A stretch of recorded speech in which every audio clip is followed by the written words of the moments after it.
మనం ఒక విషయాన్ని ధ్యానం చేస్తున్నామండి. యెహోవా వాక్కు ఇదే, ఇశ్రాయేలు క్షేత్రములోను యూదా క్షేత్రములోను నరబీజమును కలుగు చేయి దినము వచ్చుచున్నవి,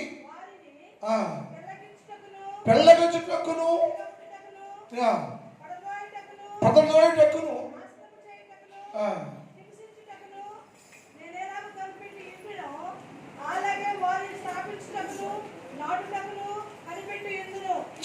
వాక్యంలో బాగా సమావేశాన్ని మనం ధ్యానం చేస్తాం. ఇక్కడ ఏముందంటే అసలు యిర్మీయా భక్తుడు రాత్రి కాలంలో దర్శనాన్ని చూస్తున్న విధానం ఉంది.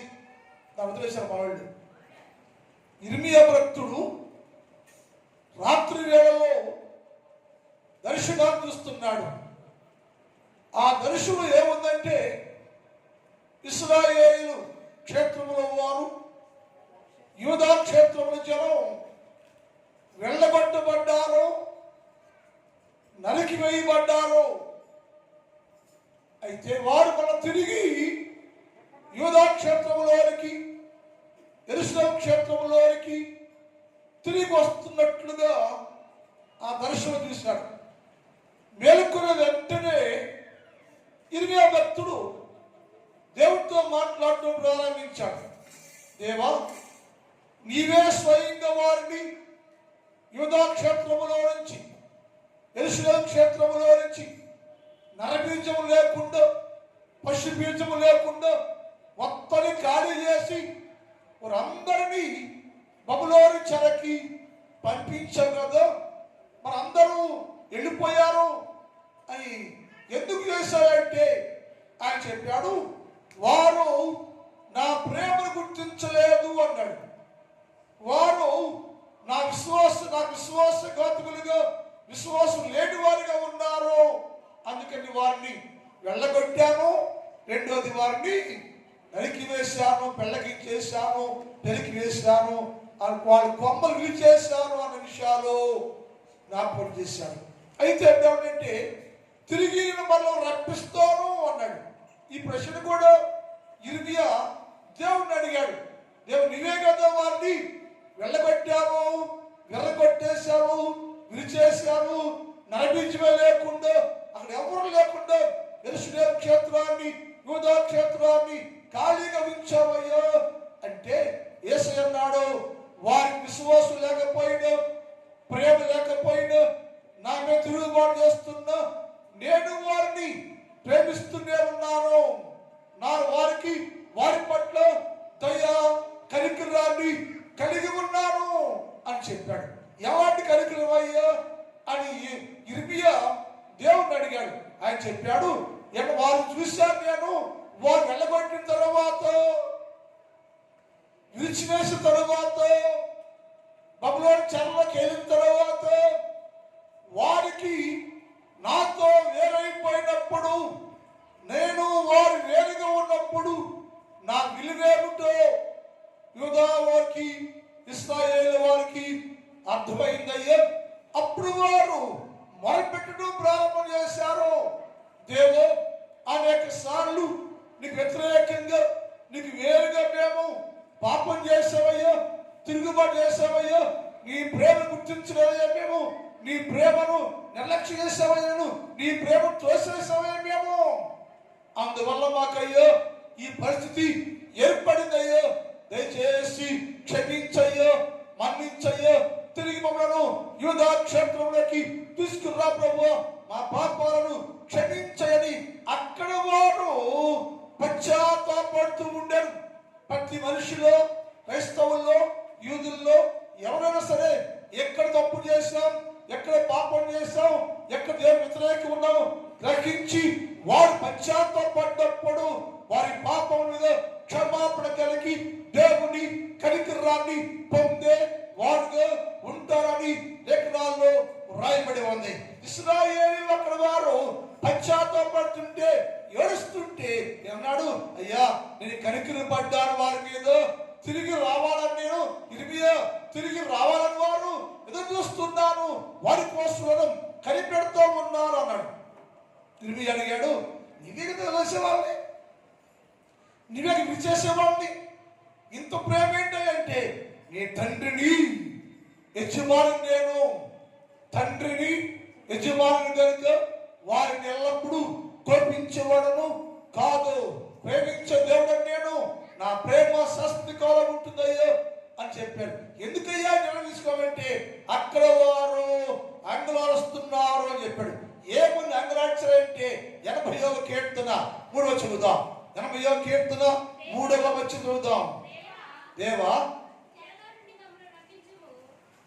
దేవా చెరలో నుంచి మమ్మల్ని రప్పించయ్యా, మేము చెరలోనే ఉన్నామయ్యా, నీ వ్యతిరేకంగా వేరుగా మేము జీవించిన కారణం చేత ఐగుప్తు చెరలోకి వెళ్ళామయ్యా, లేక నీ చెరలో నుంచి విడిపించడానికి వీలు లేకుండా మేము బబులోని చెరలో బందీలుగా ఉన్నామయ్యా, ఈ చెరలో సహించలేకపోతున్నామయ్యా, ఈ చెరను తట్టుకోలేకపోతున్నామయ్యా, చాలా బాధాకరంగా ఉందయ్యా, అయ్యా నీ ప్రేమలో ఉన్న మాధుర్యాన్ని పొందలేకపోతున్నామయ్యా, దయచేసి మమ్మల్ని క్షమించి ఈ చెరలో నుంచి విడిపించయ్యా, కనికరించయ్యా, కరుణించయ్యా, మరల మాపడి జారిపోయాను వారు అక్కడ పశ్చాత్తాపంతో ప్రార్థన చేస్తారు. ఏమన్నాడు?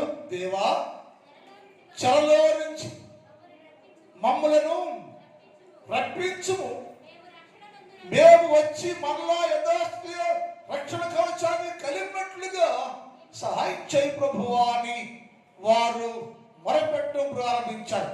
ఈ మొర్ర యెహోవా వినెను, దేవుడు వినెను. అయ్యో నేను వెళ్ళగొట్టబడిన వారే కదా, నేను త్రోసివేసి విడిచిపెట్టిన వారే కదా, ఇప్పుడు ఆ వారిలో ఉన్న అన్ని గుణ లక్షణాలు విరిగిపోయాయి, నలిగిపోయాయి, పాడైపోయాయి కదా, వారు ఏమీ లేకుండా ఒంటరిగా ఉన్నారు, పక్క చిక్కుని వారుగా ఉన్నారు, కష్టంలో కొలువులో కరిగిపోతున్నారు. అయితే నేను వారు పశ్చాత్తాపాన్ని చూశాను కాబట్టి తిరిగి వారిని మరలో బయటికి పంపించాలని వారు పశ్చాత్తాపడ్డారు కనుక, వారు ఏడుస్తున్నారు కనుక కరుణించయ్యో, కాపాడయ్యో, చేరయ్యో అన్నారు కనుక నేను వారి పట్ల కనికరణ కలిగి మరలా వారి కోసం ఎదురు చూస్తున్నాయ్యా అని చెప్పాడు. ఎందుకంటే వారు పశ్చాత్తాపడి. ద్వితీయోపదేశకాండం 4వ అధ్యాయం 24 చూద్దాం. ద్వితీయోపదేశకాండం 4:20 వచ్చిన నీ దేవుడిని యెహోవా 4:20 యెహోవా నిన్ను చేపట్టి మీరు గమనించారు, నేడున్నట్లుగా మీరును తనకు స్వకీయ జనముగా ఉండాలని ఐగుప్తు దేశములో నుంచి, ఆ ఇనుప కొలిమిలో నుంచి మిమ్మల్ని రప్పించను. మనం మొరపెడతా ఉంటే ఒకసారి రప్పించాను బయటికి, నేను ఒకసారి ఐగుప్తులో నుంచి ఉన్నప్పుడు మొరపెడితే అక్కడి నుంచి నేను ఇనుప కొలిమిని రప్పించాను, వచ్చినాక మరలా మీరు వ్యతిరేకంగా ఉండారయ్యో, అప్పుడు నేను మిమ్మల్ని మరలా బబులోను చెరకి 70 సంవత్సరాలు పంపించవయ్యా అని దేవుడు చేసిన మేలు ఒకసారి గుర్తు చేస్తూ గతకాలం చేశా కదా మేలు, గతకాలం విడిపించాను నేను, అయినా మరలా మీరు వ్యతిరేకంగా జీవించారు కాబట్టి రెండోసారి ఐగుప్తులో వచ్చేసారు, రెండోసారి బబులోను చెరకి 70 ఏళ్ళు పంపించానయ్యా. ఎప్పుడు ఎలా పంపించామంటే విడిచేశాను నేను. అదే అధ్యాయం చూడండి, 30వ అధ్యాయం 3-4 చూద్దాం. అది 30వ అధ్యాయం 3-4 చూద్దాం. యెహోవా చెరలోని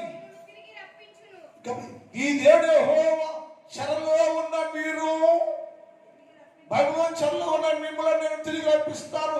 ఎందుకు రప్పిస్తాను? ఇక్కడ జరుగుతున్న సందర్భం అంటే ఇర్మియాకి దేవుడి మధ్యలో వాపు జరుగుతోంది. ఇర్మియా అంటాడు, నువ్వే కదా పంపించావయ్యా, నువ్వే పంపించేసావయ్యా, విరిచేసే కదా అంటే ఎవడన్నాడు, విరిచిబడ వాస్తవే, కానీ వారికి బుద్ధి రావాలని బుడపాటు కలగటానికి నేను వారిని విరవటం ప్రారంభించాను. ఎన్నిసార్లు కట్టించా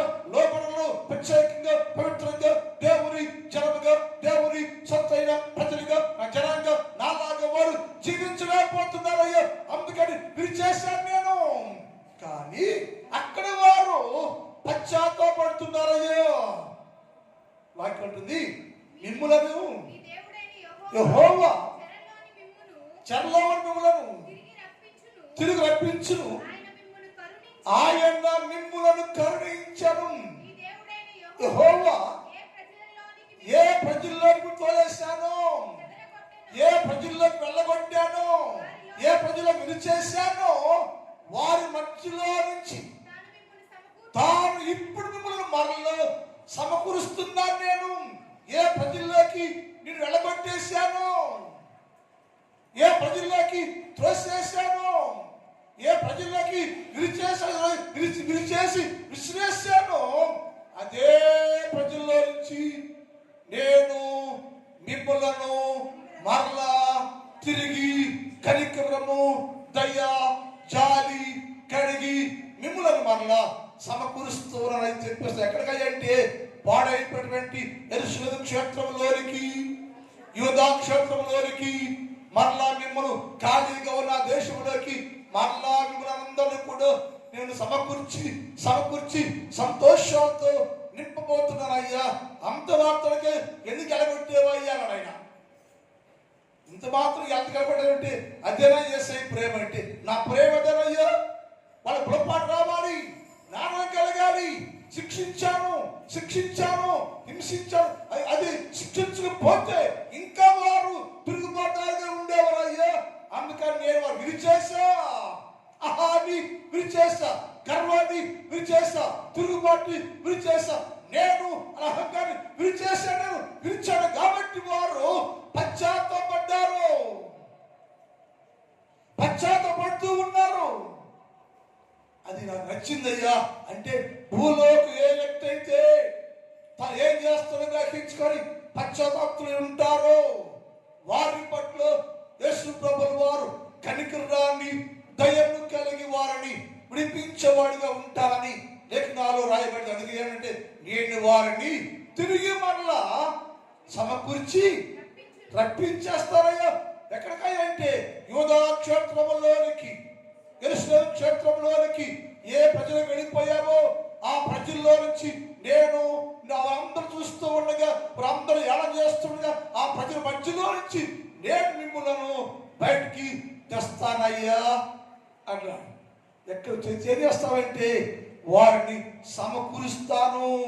ఎక్కడ వెళ్ళిపోయారో, ఎక్కడికి వెళ్ళగొట్టబడ్డారో, ఎవరి మధ్యకి వెళ్ళిపోయారో వారి మధ్యలో నుంచి తిరిగి మరలా నీ జన్మస్థలానికి అనగా నీ సియోనుకి లేక యెరూషలేము క్షేత్రంలోకి మిమ్మలను సమకూరుస్తానని నేను అని చెప్పి అక్కడేమడిగంటే అయ్యా మేము చీకట్లో ఉన్నామయ్యా, కొలుపులో ఉన్నామయ్యా, వెలుగు కావాలయ్యా, వెలుగు అవసరమయ్యా, ఈ చీకటి జీవితాలు జీవించలేకపోతున్నాయ్యా.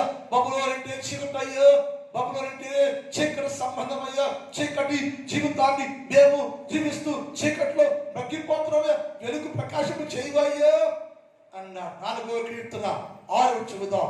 4వ కీర్తన 6 వచనం. 4వ కీర్తన 6 వచనం. 4వ కీర్తన 6 వచనం. మాకు మేలు చూసేవాడు అలా అంటున్నట్ట.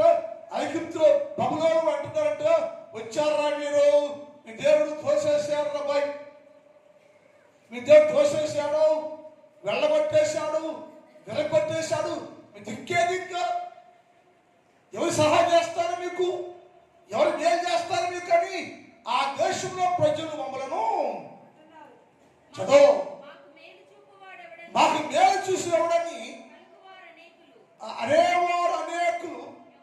యెహోవా నీ సన్నిధి కాంతి మా మీద ప్రకాశింప చేయయ్యా.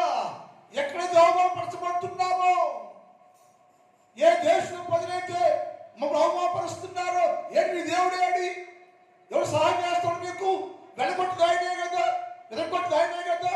మీ దేవుడు ఏమాయను, మీ దేవుడు ఏడని మమ్మల్ని అనేక సార్లు అవమానపరుస్తున్నారయ్యా. అయ్యా ఒకసారి మీ వెలుగును, నీ కాంతిని మా మీద ప్రకాశింపజేసి మా అందరిని చీకటిలో నుంచి వెలుగులోకి తీసుకున్నా ప్రభువా అని వారు పశ్చాత్తాపంతో ప్రార్థన చేస్తుంటే వెలుగు కావాలయ్యో.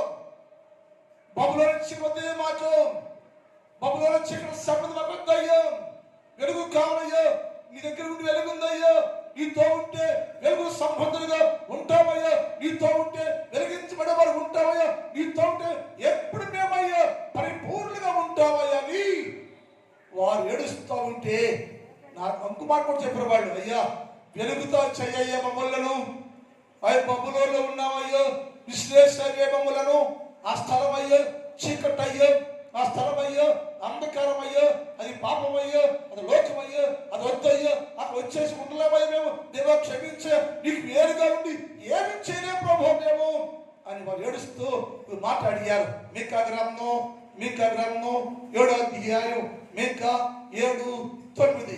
మీకా నేను మేము యెహోవా దృష్టికి పాపం చేసామా, ఇది అవసరం మనిషికి. యూదా క్షేత్రం ఉన్నవారు, ఎరుసలేం క్షేత్రం ఉన్నవారు ఆ క్షేత్రం ఉన్నంత కాలం వారికి ఏం అర్థం కాదు. యూదా జాతి మేము, ఇశ్రాయేలు మేము అనుకున్నారు. యూదా జాతి మేము, ఇశ్రాయేల్ జాతి మేము మాకు ఎదురేది అనుకున్నారు. కానీ వారిని దేవుడు శ్రమల కొలుములో నలిపేట్టు ప్రారంభించాడు. వారైనా, నువ్వైనా, నేనైనా, భూలోకంలో ఏ మనుషులైనా సరే దేవునికి వేరుగా ఉండి ఏమి చేయలేవు. శ్రమల కొలుములో నలిపేస్తా ఉంటే, మీరు చేస్తా ఉంటే, విసిరేస్తా ఉంటే దిక్కు లేని పరిస్థితుల్లో ఉండాలి మనం అని గ్రహించేవారయ్యా. మేమయ్యా నీకు వ్యతిరేకంగా పాపం చేసినందువల్ల మమ్మల్ని విసిరేసావయ్యా, నీకు వ్యతిరేకంగా మేము పాపము చేసిన కారణము చేత మమ్మల్ని యూదా క్షేత్రములో నుంచి, యెరూషలేము క్షేత్రం నుంచి విసిరేస్తే నువ్వు వచ్చాయ్యా బబులోనులో పడ్డావయ్యా, వచ్చాయ్యా బబులోనులో పడ్డావయ్యా, వచ్చి విరిచేస్తే వెలగబడిన బబులోనులో చీకట్లో అంధకారంలో దిక్కే లేని వరకు ఉన్నావయ్యా అని వారు ఏడుస్తూ ఉన్నారు, మాట్లాడుతూ ఉన్నారు. చీకట్లో ఏం చేయమయ్యా మేము, చీకట్లో ఏం చేయలే మేము, అంధకారమయ్యా, ఐగుప్తు అంటే అంధకారమయ్యా, అది పాపం సంబంధమయ్యా, వెలుగు చూడలేకపోతున్నాం, వెలుగే లేదయ్యా, మా జీవితం ఈ చీకట్లోనే ఉండాలి ప్రభు. దయచేసి ఎక్కడ విసిరేసావో, ఏ దేశం విసిరేసావో ప్రభు, దయచేసి మనం క్షమించి సమకూర్చయ్యో, సహాయం చేయయ్యో, మేలు చేయయ్యో అని వారు అంటూ ఏమనంటే నీకు విరోధముగా మేము పాపము చేసామయ్యా, నువ్వు దేవుడు అయ్యో, మనం పెంచేవాడమయ్యో, పోషించు నువ్వేనయ్యో, కాపాడుతూ ప్రతి రోజు మా జీవితాలకు నాకు మాకు చాలంత దిగున మేలు ఆశీర్వాదంతో నిపుణుడవయ్యా, నువ్వు అట్టి నిన్నయ్యో విడిచిపెట్టేశావయ్యా, నీ వ్యతిరేకంగా మేము జీవిస్తే విసిరేస్తే అంధకారంలో ఉన్నావయ్యా, చీకట్లో ఉన్నావయ్యా. ఈ చీకటి సంబంధం, ఈ చీకటి జీవితం, ఈ శ్రమ జీవితం ఎందుకంటే నీకు వ్యతిరేకంగా మేము జీవించిన సందర్భమయ్యా. కాబట్టి నేను నీకు వ్యతిరేకంగా పాపం చేసావయ్యా, వేరుగా